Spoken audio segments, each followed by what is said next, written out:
دوستان عزیزم سلام، خسته نباشید، وقتتون بخیر باشه. یک بار دیگه در خدمتتون هستم با یه برنامه دیگه از سری برنامه‌های آموزشی IT Perfection. در این جلسه و جلسات بعدی میخوایم بیشتر کار کنیم روی ویندوز سرور و آپریتینگ سیستم سرور 2012. با محیط ورک گروپ آشنا بشیم، با محیط دومین آشنا بشیم و اکتیو دایرکتوری نصب کنیم و کارهای پیشرفته رو در محیط شبکه بتونیم انجام بدیم. قبل از هر چیز که بخوایم وارد محیط سروری بشیم، باید بگم که نصب سرور 2012 خیلی راحته. مثل ویندوز 7، مثل ویندوز 8 و مثل تمام ویندوزهای دیگه که نصب میکنیم، ما باید میدیا CD یا DVD که در مورد سرور 2012 باید DVD رو داشته باشیم، داخل DVD درایو قرار بدیم، کامپیوترمون رو بوت کنیم. وقتی که میپرسه press any key to boot from CD drive or DVD drive، یک کلید رو روی کیبورد، هر کلید رو که میخوایم فشار بدیم و بوت رو از روی CD انجام بدیم.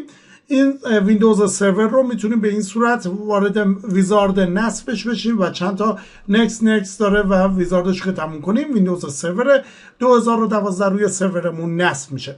قبل از هر چیز باید بدونیم که چه ادیشنی از سرور 2012 رو باید نصب کنیم.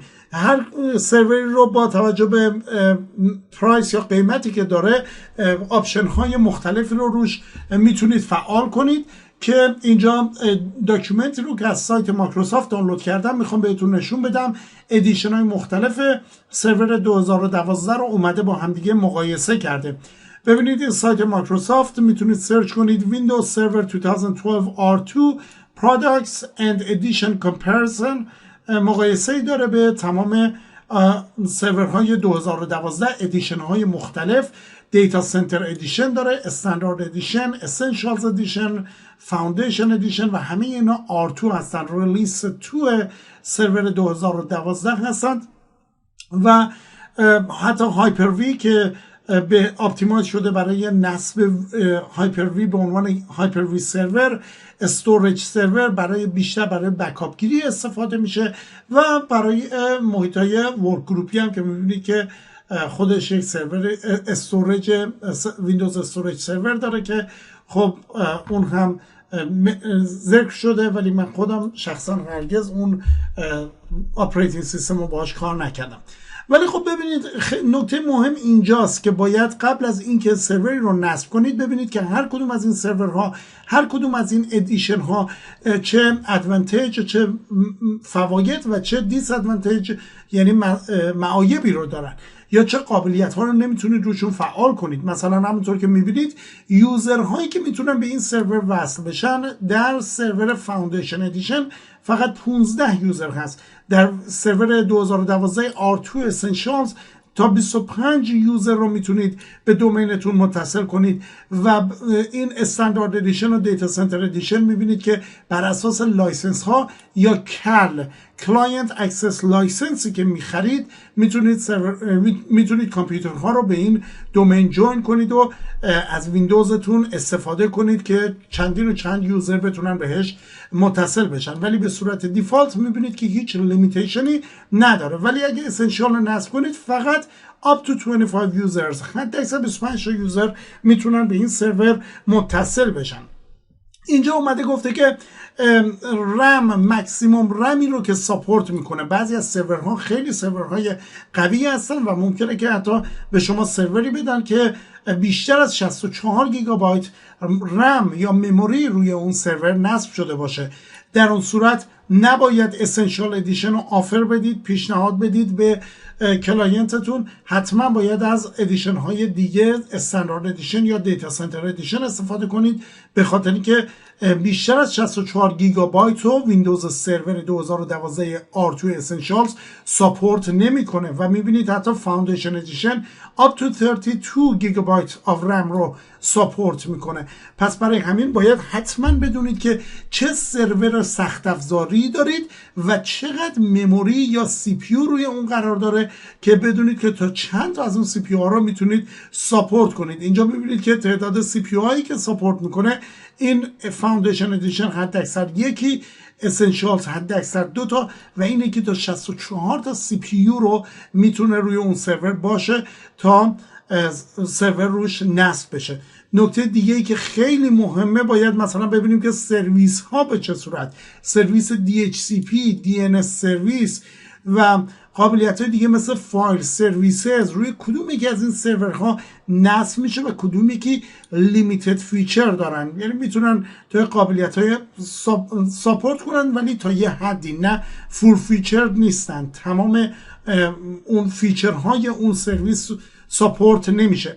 ترمینال سرویسز گیتوی رو میبینید. ترمینال سرویسز گیتوی مثلا اینجا اگه ببینید میبینید که این سرور فکر میکنم که اسنشالز بود، بله سرور اسنشالز ترمینال سرویسز گیتوی نمیتونید روش نصب کنید. پس حتما باید ببینید سروری رو که دارید پرپیر میکنید، آماده میکنید که نصب کنید، باید بدونید که چه سرویس هایی رو در آینده میخواین روش نصب کنید و چقدر مموری داره، چقدر سی پی یو داره و اون اپراتینگ سیستم یا سرور 2012 رو که دارید نصب میکنید چقدر از اون قابلیت ها رو برای شما انجام میده. هر کدوم از این سرورها قیمت خاص خودشون رو دارن، ریتیل ورژن دارن، با هم دیگه متفاوتن که میتونید از سایت مایکروسافت این قیمت ها رو ببینید یا از ریسلر های مایکروسافت قیمت این اپراتینگ سیستم ها رو در بیارید. حالا من اومدم اینجا یک سرور 2012 رو نصب کردم. یک داکیومنت دیگر رو هم در سایت pearsonitcertification.com از این سایت رفتم داکیومنت دیگه رو استفاده کردم که داکیومنت بسیار خوبیه، Installing and Configuring Windows Server 2012 R2. این اومده گفته که چقدر، اول از همه اومده گفته که برای سرور 2012 چه هاردوری مینیمم ریکوایرمنت هست و مایکروسافت ریکامندد.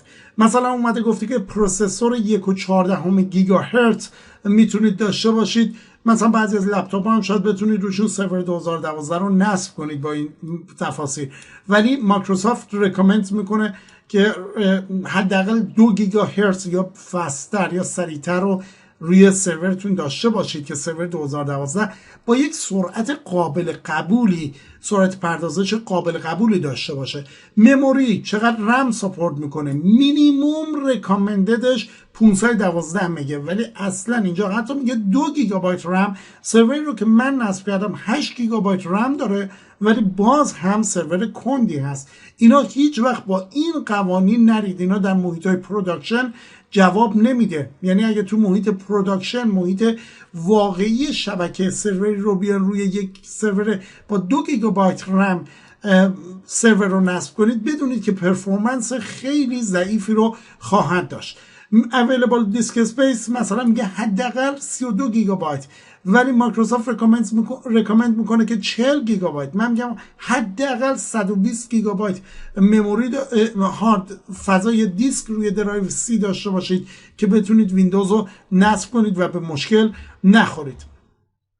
و قسمت پایین‌تر که بریم اومده سرور 2012 R2 رو نصب کرده و گفته که CD رو داخل CD درایو قرار میدید و سرور 2012 R2 میاد نصب بشه، اینستال نمو میزنید، بعد میاد میگه که میخوای وصل بشم به سایت مایکروسافت و ویندوز آپدیت ها رو بگیرم. شما میتونید بگید نو تانکس، ویندوز رو فقط نصب کنید.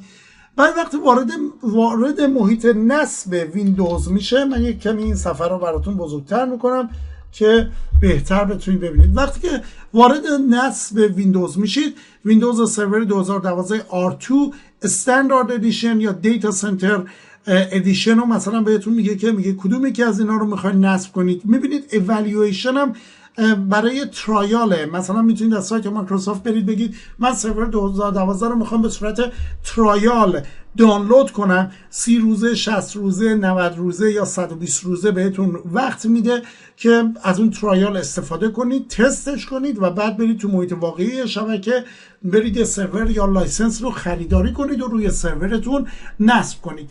استاندارد ادیشن یا دیتا سنتر ادیشن رو میتونید از اینجا شروع کنید، انتخاب کنید و نصب کنید. نکته خیلی خیلی مهم اینه، اینجا ببینید دوستان بعضی از ویندوز ها رو نوشته سرور کور اینستالیشن یا سرور with a GUI یا GUI graphical user interface.